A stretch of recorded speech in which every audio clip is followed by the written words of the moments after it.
this is Joltz, and I'm just looking through a scrim that we were conducting for Calamari Suerte, taking a look at where things went right, things went wrong, what we could have done better, blah blah blah blah, all that. So at this point, we started the game pretty rough.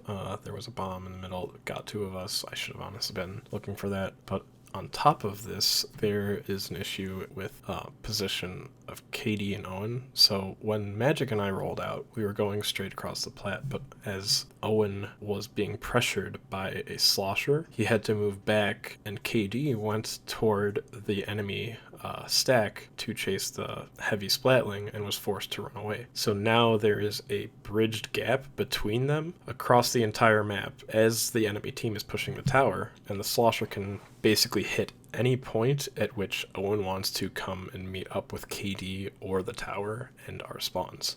So there's a lot of struggle with moving up. Magic and I have to worry about the threat of a slosher or some shooters, as well as the splatling when we roll out, and it's really difficult to move past this point on the map based on the current positioning. So skipping forward a little bit, this is the point where we managed to take out the people who are on that plat underneath it and keeping us from moving forward. Toggle on the speed a little bit, but as we roll up, we don't grab the middle of the zone or any of the stack. We try and go right past the stack, hold our own left stack, and get stuck in the middle position with the enemy popping armor. So a cut back will show just how much paint there is in the middle of the zone and where the junior is going over to the left side. So now here's me just being a colossal idiot and not jumping away and saving special. Like, look at how close I am to armor. I'm trying to ink mine around this stupid heavy, not really doing much of anything. I can just jump back, save the special, help my teammates out when they respawn. And I even waste the armor after placing an ink mine just to get two people who are spawning. I have no clue why. What's the point of that armor? Literally nothing. It's a bad play. So eventually we end up back at our spawn after a few people drop. At this point, they've moved past the checkpoint with the tower. You've got to hold on our plat. Owen and Katie are trying to accomplish two things. One on the right side near our plat, one on the left side with the slosher. And our shorter range weapons, which are the 52 and the shooter, can't deal with what's currently on the slosher.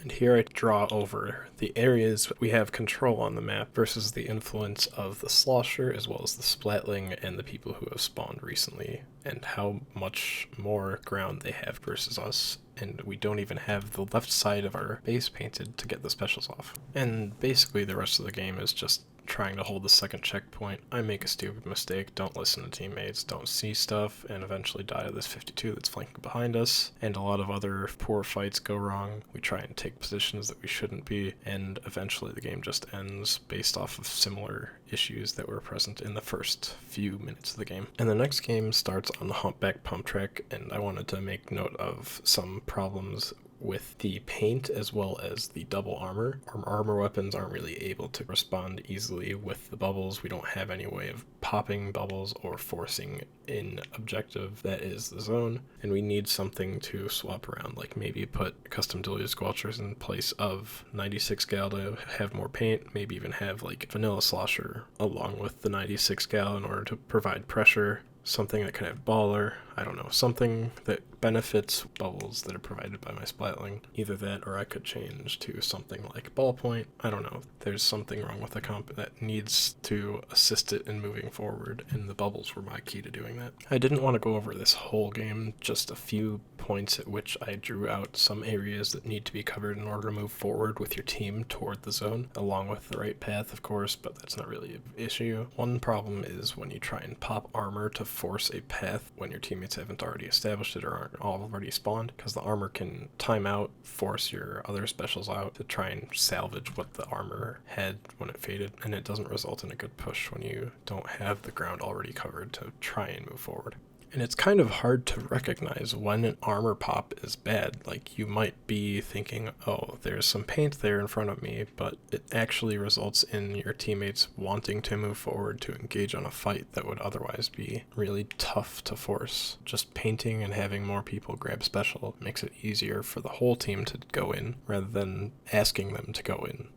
But of course it's easy to nitpick on things, like you can draw up maps for what areas of paint you didn't control, what areas of the map you're losing, which ways you should have rolled out and all that, but at the end of the day you can have bad games, you can play poorly, try and find ideas and ways in which you can avoid where you're not able to perform at your best. And I just wanted to keep this one in because it explains how idiotic I could be in some situations where I'm just like, I have to make a move, it never works, or it's not proper, or it's not a good idea. And there are times when you're playing a competitive game and you don't make the best move, you can't make the best move, you aren't able to control the ground that you want to.